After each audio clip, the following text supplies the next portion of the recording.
আমাদের প্রধান উপদেষ্টা তিনি তো সকলদের দ্বারা সমর্থিত, আমরাই তো তাকে এই দায়িত্ব সবাই মিলে দিয়েছি, তিনি তো জোর করে নেননি আমাদের কাছ থেকে।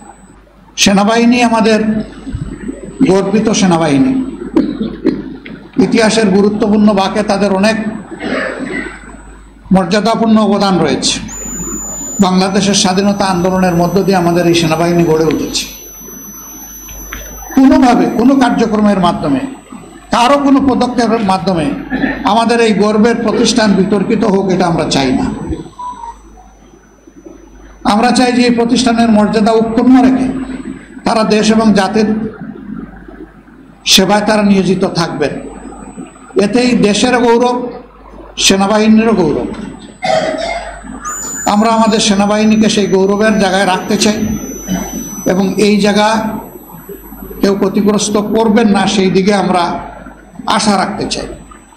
সেনাবাহিনীকে নিয়ে যে কোনো ধরনের মন্তব্য করা থেকেও বিরত থাকা উচিত বলে আমরা মনে করি।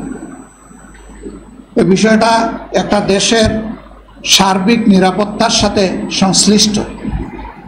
সেনাবাহিনীকে বিতর্কিত করলে একটা স্বাধীন দেশ বড় ধরনের ঝুঁকিতে পড়তে পারে।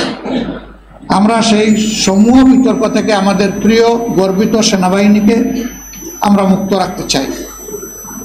আল্লাহ তাআলা এই কাজে আমাদের সকলকে সহযোগিতা করুন এবং যার যার জায়গা থেকে এই বিষয়টা উপলব্ধি করার তৌফিক আল্লাহ তাআলা আমাদেরকে দান করুন। আমাদের প্রধান উপদেষ্টা বলেছেন, একাধিকবার বলেছেন, জাতীয় নির্বাচন তিনি এই বছরের ডিসেম্বর থেকে আগামী বছরের জুনের মধ্যে সম্পন্ন করতে চান। আমরা বারবার বলেছি, তাই তার এই কথার উপরে আমরা আস্থা রাখতে চাই এবং আস্থা রেখে এটার জন্য আমাদের বিবেচনায় সুইটেবল টাইম কি হতে পারে আমরা সেইটাও ফ্লেক্সিবলি বলেছি। আমরা তাকেও বাধ্য করতে চাই না। আমরা কেন বাধ্য করতে যাব? কারণ তিনি তো সকলদের দ্বারা সমর্থিত, আমরাই তো তাকে এই দায়িত্ব সবাই মিলে দিয়েছি, তিনি তো জোর করে নেননি আমাদের কাছ থেকে। তিনি তো আমাদের প্রতিপক্ষ না, তিনি এখন সরকারের অভিভাবক।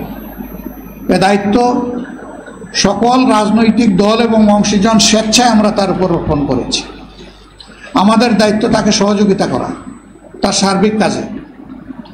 আমরা আমাদের জানা মতো আমাদের পক্ষ থেকে আমরা কোনো ধরনের কোনো অসহযোগিতা করিনি, বরঞ্চ যতটুকু আমাদের যেখানে সম্ভব আমরা সেই সহযোগিতা করেছি।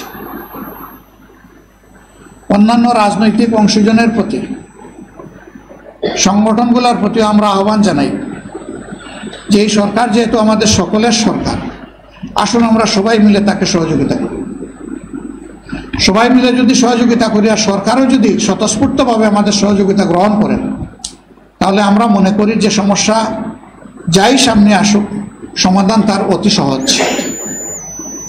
কিন্তু এইখানে বোঝাপড়ায় যদি কোনো গ্যাপ তৈরি হয় আর জাতি যদি কোনো সংকটে পড়ে, এ দায় আমরা কেউ এড়াতে পারবো না। অতএব দায় সৃষ্টি হওয়ার আগেই সমাধানের পথে হাঁটাটাই হচ্ছে বুদ্ধিমানের কাজ, উত্তম কাজ। আমরা সরকার এবং রাজনৈতিক দলগুলোর প্রতি উদাত্ত আহ্বান জানাই যে পারস্পরিক সহযোগিতার মনোভাব নিয়ে আসুন প্রিয় দেশকে, জাতিকে আমরা আশাবাদী করি এবং সামনের দিকে এগিয়ে নিয়ে যাই। আরও দুইটি স্পর্শকাতর বিষয় সম্প্রতি আলোচনায় আছে। একটি হচ্ছে মানবিক করিডোরের নামে একটা উদ্যোগ। আমরা সর্বপ্রথম এটি আমাদের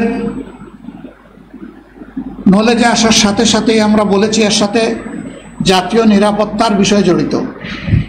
সুতরাং এই বিষয়টি ভেবে চিন্তে আগাতে হবে, হুট করে এটাতে কোনো কিছু করা যাবে না।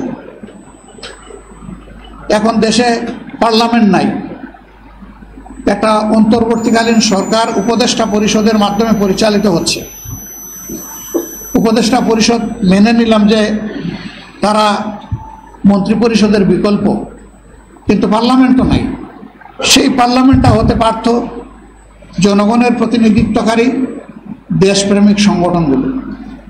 সরকার তাদের সাথে এই ব্যাপারে ডায়ালগে বসা উচিত এবং সকল পক্ষের সাথে না বসে এই ধরনের কোনো উদ্যোগ নেওয়া দেশের জন্য কল্যাণকর হবে না। আমরা আশা করব যে এই ব্যাপারে সরকার যথাযথ গুরুত্ব দেবেন এবং রাজনৈতিক দলসমূহের সাথে বসে, আরও যারা অংশীজন আছেন তাদের সাথে বসে, যারা সিকিউরিটি এক্সপার্ট আছেন তাদের সাথে বসে এই বিষয়ে সিদ্ধান্ত নেওয়া যেতে পারে। অথবা বিষয়টি যেহেতু অনেক বড়, এটাকে পরবর্তী নির্বাচিত সংসদের উপর ছেড়ে দেওয়া যেতে পারে, সেটাই উত্তম হবে। বন্দর ব্যবস্থাপনারও একটা বিষয় সামনে এসেছে। এটা একটা বিশাল বিষয়। আমাদের দেশের লাইফলাইন হলো চট্টগ্রাম বন্দর থেকে সারা দেশ। এটি আমাদের প্রধান সমুদ্র বন্দর। এই বন্দরে উপরে নির্ভর করছে বাংলাদেশের অনেক কিছু। গোটা বৈদেশিক বাণিজ্য এটার উপর 70% ঊর্ধ্বে নির্ভরশীল। এরকম একটা বন্দর ব্যবস্থাপনারও কোনো সিদ্ধান্ত নেওয়া হঠাৎ করে এটা অসমীচীন হবে বলে আমরা মনে করি না। এই বিষয়গুলো ভেবেচিন্তে আরও অংশীজনের সাথে আলাপ করে কি করা যায় সে বিষয়গুলো সামনে নিয়ে আসা উচিত। সম্মানিত ভাইয়েরা,